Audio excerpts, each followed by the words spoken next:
You know, when you hear ancient religious text, your mind probably jumps to commandments, rituals, that kind of thing. But what if I told you that hidden inside one of these texts is, well, it's basically a step-by-step procedural manual for diagnosing infectious diseases? Seriously. Today, we're going to deconstruct the Levitical laws on uncleanliness, but we're not looking at it as religious dogma.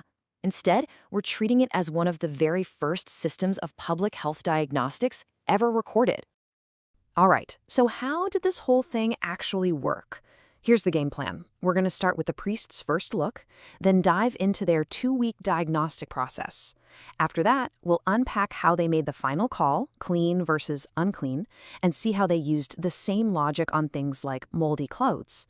And finally, we'll get into what happened if you got that unclean verdict. Okay, let's kick things off with the main player in all of this, the priest. But for this explainer, I want you to kind of set aside the idea of a cleric.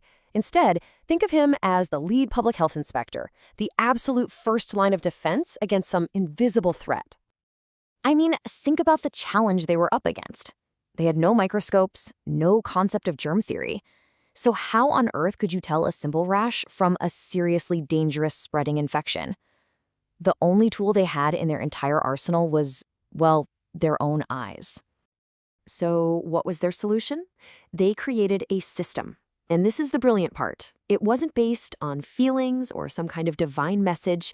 Nope, it was a repeatable, evidence-based procedure. The priest's job was to observe and then compare what he saw against a very, very specific checklist of physical signs. And this checklist, it had 3 major red flags they were trained to spot. First, is the sore deep? Like, is it actually sitting below the top layer of skin? Second, what's up with the hair? Has it turned white inside the sore? And the third one, maybe the most crucial, is it spreading? Is it actively growing? If you ticked all those boxes, boom, the diagnosis was made right then and there. Okay, but what if the signs weren't so clear-cut? Imagine a simple white spot. It's not deep, the hair in it looks totally normal. What do you do then? Well, this is where their methodical 2-week observation process kicks in for all the uncertain cases. The logic behind their system was actually pretty simple, but really effective. When in doubt, you isolate and you observe. It's a super patient process that, honestly, looks a whole lot like modern quarantine, right? You get an initial look, then boom, 7 days of isolation. After that, a second look. And if things are still up in the air, you go into another 7 days of isolation before they'll make the final verdict. And this right here just shows you how cautious the whole system was built to be. The fact that nothing changed after 1 week wasn't good enough to get the all clear. Nope, the rules demanded a second week just to be absolutely sure the condition was stable and not just, slow moving. This was all about prioritizing certainty over a quick decision. So, after all that waiting and watching, the time comes for the priest to make the final call. He's got to apply these strict rules to all sorts of different conditions.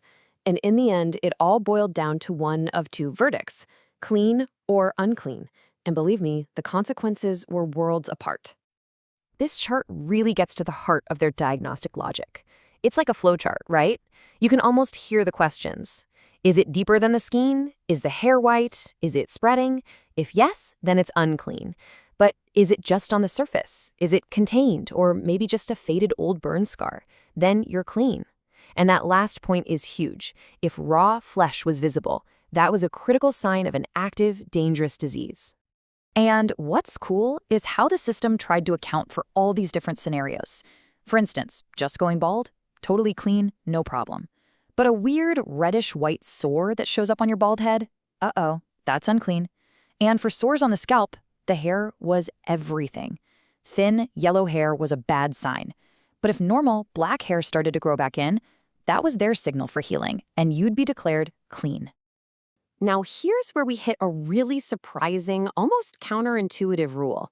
Get this. If a disease had already spread over your entire body, turning all your skin white, you were pronounced clean. So what's the logic there? It seems the system wasn't targeting the disease itself, but its active spreading phase. Once a condition had completely run its course and there was no raw flesh, it was no longer seen as a threat to others. And this whole diagnostic way of thinking didn't just stop with people. And this shows a pretty sophisticated idea for the time, that the danger could be lurking in the environment, too.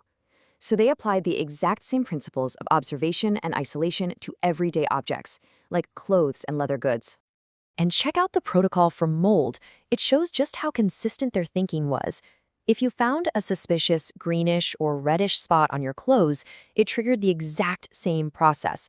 You'd isolate the clothing for 7 days. Did the spot spread? You burn the whole thing. If it didn't spread, you wash it and isolate it for another 7 days. If the spot had faded after that, you could just tear out that little patch. It's that same methodical rhythm every time. Isolate, observe, and then act.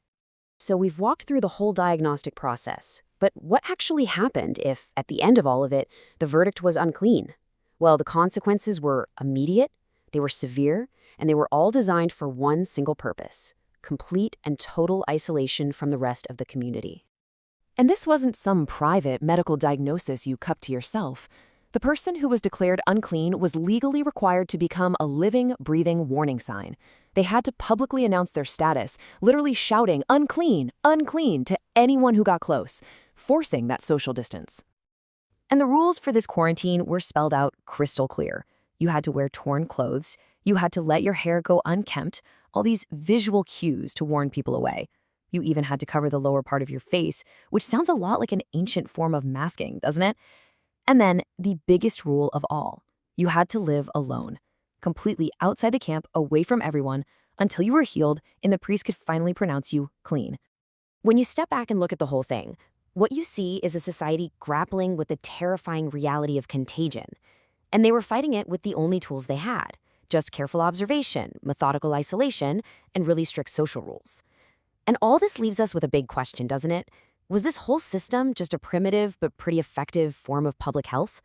Or was it also a powerful tool for social control and enforcing a certain kind of purity? Maybe, for them, you couldn't even separate the two.